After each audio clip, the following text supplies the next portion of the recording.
সাথে আমাদের অন্য কোনো কিছু নাই, শুধুমাত্র নির্বাচনী জোট, অমুক কিছু নাই তমুক কিছু নাই, কিন্তু ওদেরকে কিছু বললে এই যে কত চমৎকার করে যে এনসিপিকে ডিফেন্ডই করা হয়, এনসিপির নেতা একেবারে নিজে গায়ের পর নিয়ে যেভাবে ডিফেন্ড করছে, এই ধরনের কনফাইনমেন্টে রাখাটা একেবারে ইলিগ্যাল কাজ। আপনি কথাগুলো বলছিলেন হলো জামাতকে কেন্দ্র করে তারেক রহমান সাহেব বোধহয় অনেকগুলো কথা বলেছেন, যে গুপ্ত আসলে তো অনেক জায়গায় এটা ফ্যাক্টটা হচ্ছে। পাটোয়ারি এই অভিযোগটাও করেছেন, ঢাকাতে দুর্নীতিবাজ, সন্ত্রাসী ও চাঁদাবাজদের মনোনয়ন দিয়ে বিএনপি আবার চাঁদাবাজি, সন্ত্রাসী ও দুর্নীতি বন্ধ করার কথা বলে জনগণের সাথে প্রতারণা করছে বলে অভিযোগ করেছেন। এবং সেই সাথে যদি জয়নাল শিশিরের বক্তব্য যদি যুক্ত করি যে বিএনপি এখন সরকারের ভেতরে ঢুকে গেছেন, সব বিএনপির কথাই সরকার উঠা বসা করছেন, আসলে কি হতে পারে, আসলে বিষয়টা কেমন, আপনি কি দেখছেন?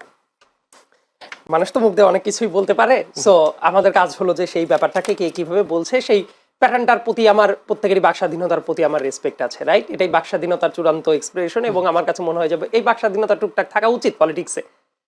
এবং পলিটিক্সে এই ধরনের বাক স্বাধীনতা যদি থাকে তাহলে দেখবেন যে এই মারামারি, সহিংসতা, অমুক তমুক এগুলো টুকটাক কমে যায়।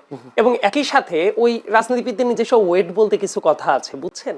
সেই ওয়েটের ব্যাপারটা কি, মুখ দিয়ে আপনি অনেক কিছুই বললেন, কিন্তু দিন শেষে দেখেন, লেটসে আমি একটা জিনিস বিশ্বাস করি, ওই শরীফ ওসমান শরীফ হাদি, মানে আমাদের হাদি ভাই শহীদ হয়ে গেলেন, তো মানে আল্লাহ তাকে জান্নাত নসিব করুন, এটা বলতেও আসলে ভাই যখন বলছিলেন আমার কাছে মনে হচ্ছিল যে জীবন্ত একজন মানুষ এইভাবে মেরে ফেলা হইলো।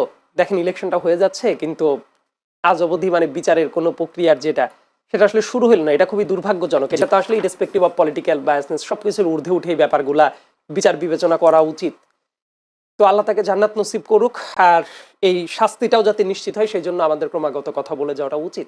2 নম্বর ব্যাপার বলি, দেখেন হাদি ভাই যখন এই জায়গায় ক্যাম্পেইনটা করছিলেন অনেকেই কিন্তু পছন্দ করছিলেন, নো ম্যাটার কার পলিটিক্সটাকে কেউ এন্ডোর্স করুক চাই না করুক, ব্যাপারটা যেটা হয়েছে ওই ব্যাপারটার ভেতরে না একটা ইনোসেন্স ছিল।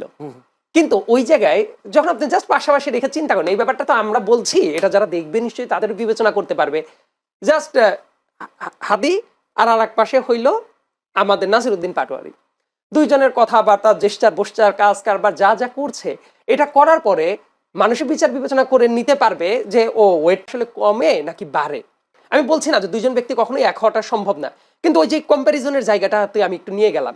তো এই কারণে আমার মনে হয় যে অনেক আলাপ আলোচনা করে হাদির যে ওয়েট সেই ব্যাপারটাকে অনেক ক্ষেত্রে আউলফল ভাবে সেলও করতে গিয়ে বরং আরো হাস্যরসাত্মক উপায়ে তৈরি করেছে। যেমন ওই যে হাদি ভাইয়ের একটা ব্যাপার ছিল না, ওই যে মুড়ি বিলি করতো বাতাসা দিয়ে, ব্যাপারটাকে কিন্তু ইনোসেন্স দেখা যাইতো এটার ভেতরে, কিন্তু সেম জিনিসটাই সে যখন করছে খুবই হাস্যকর হয়ে যাচ্ছে। ইয়েট তার কাজ কথাবার্তা আমি মনে করি এইটুকুন ব্যক্তির স্বাধীনতাটা থাকা উচিত। মানুষ তাকে একসেপ্ট করবে কিনা মানুষ ভোট দিয়ে তো যাচাই করে দিতে পারে।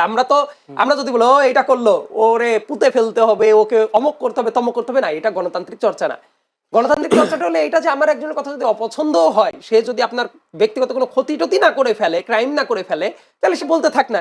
মানুষ তাকে একসেপ্ট করলে সেটাকে আমি ওয়েলকাম করবো, যে মানুষ হয়তো তাকে একসেপ্ট করছে। আর যদি না করে তাহলে বুঝতে হবে যে তার ওই ওয়েটটাকে সে আসলে বাড়ালো নাকি কমালো। এই ব্যাপারটা বোধহয় জনগণের হাতে আমরা ছেড়ে দিতে পারি। এটা নিয়ে আসলে এত তর্কাতর্কি মারামারি। আমি একটু কালকে মির্জা আব্বাস বলেছেন, তাকে একজন সাংবাদিক প্রশ্ন করেছিলেন, তখন তিনি বলেছেন এনসিপি আর জামাত হচ্ছে ক্ষমতায় এখন, তার বক্তব্য। এখন যদি জয়নাল আবেদিন শিশিরের কথা যদি বলি, বিএনপি এখন প্রশাসনকে ব্যবহার করছে, এই দুই কথার মধ্যে যদি দুইটা কথা বলার আগে, শিশির ভাই অনেক পরিচিত মানুষ আমার, বাট আপনারা টক শোতে বসায় দেন জন্য বিভিন্ন তর্কাতর্কি শুরু হয়, কিন্তু দিন শেষে আমরা আবার হ্যান্ডশেক করেই ফেলি।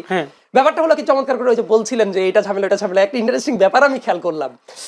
আপনি কথাগুলো বলছিলেন হলো জামাতকে কেন্দ্র করে তারেক রহমান সাহেব বোধহয় অনেকগুলো কথা বলেছেন, যে গুপ্ত আসলে তো অনেক জায়গায় এটা ফ্যাক্টটা হচ্ছে, মুনাফিক করার মতো কাজ, অমক তমক, এগুলা বোধ হয় যে আমি যতদূর বুঝতে পেরেছি এনসিপি কে টার্গেট করে তারেক রহমান সাহেব ডিরেক্ট কোনো বক্তব্য দেন নাই। কিন্তু মানে খুবই চমৎকার একটা ব্যাপার খেয়াল করি আমি, মানে জামাতকে নিয়ে কথা বললেও অন্য টাইমে বলবে জামাতের সাথে আমাদের অন্য কোনো কিছু নাই, শুধুমাত্র নির্বাচনী জোট, অমুক কিছু নাই তমুক কিছু নাই, কিন্তু ওদেরকে কিছু বললে এই যে কত চমৎকার করে যে এনসিপিকে ডিফেন্ডই করা হয়, এনসিপির নেতা একেবারে নিজের গায়ের পর নিয়ে যেভাবে ডিফেন্ড করছে, তাতে করে আলাদা কোনো লাইন দেখা যাচ্ছে না।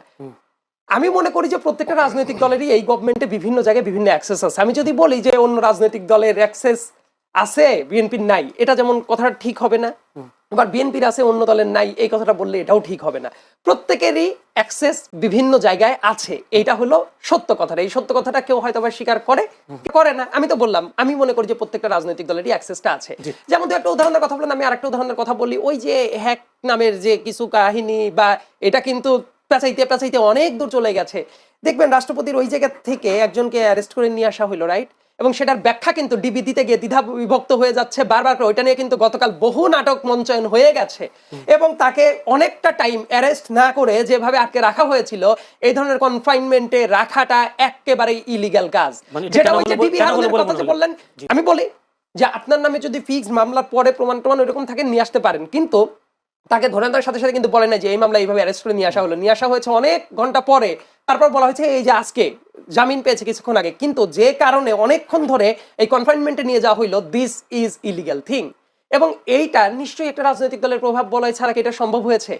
আমি এই উদাহরণটা এই জন্যই বললাম যে কেউ যদি মনে করে থাকে যে না আমাদের কোথাও কোনো প্রভাব নাই, এই উদাহরণ থেকে তো বোঝা যায় তার মানে ওই জায়গাতে তাদের একটা প্রভাব বলয় আছে। মানে আমি এই জামাত- জন্যই বলছি যে জামাত- কেউ যদি মনে করে যে কোথাও কারো প্রভাব বলয় নাই, ব্যাপারটা এরকম নাই। এই গভর্নমেন্টের বিভিন্ন জায়গায় বিভিন্ন মানুষের প্রভাব বলয় আছে বলে আমি মনে করি, তার জন্য একটা উদাহরণ দেওয়াটার প্রয়োজন অনুভব ধন্যবাদ। করলাম। মানে ওই হ্যাকের সাথে তো আপনি ডিবি এটাও তো বলেছেন, তথ্য পেয়েছেন এরকম একটা কথাও তো ডিবি চূড়ান্ত বলেছে। আপনাকে আমি যেটা বলেছি সেই ব্যাপারটা একটু ভালো মতো যদি চেক করেন তাহলে দেখবেন তাকে যেভাবে নিয়ে এসে আটক করে রাখা হয়েছিল এইভাবে এত ঘন্টা আটক আটকে করে রাখা- রাখা যায় কিনা, এবং কি এটার এটাই। ব্যাখ্যা দিতে গিয়ে স্বয়ং ডিবির থেকেও গোজামিল দেওয়া হয়েছে। এমনকি ওইটা নিয়ে ডিবির ভেতরে দ্বিধা বিভক্ত যে হয়ে গেছে, এটা প্রত্যেকটা মেইন স্ট্রিম মিডিয়ায় দেখবেন খবর আছে খবর আছে। যে কোন রকম একটা ব্যাখ্যা দিয়ে দেওয়ার দরকার, আরেক পক্ষ মানছে না, এই ধরনের একটা দ্বিধা বিভক্ত অবস্থা সেই জায়গায় চলছে। ধন্যবাদ জনাব।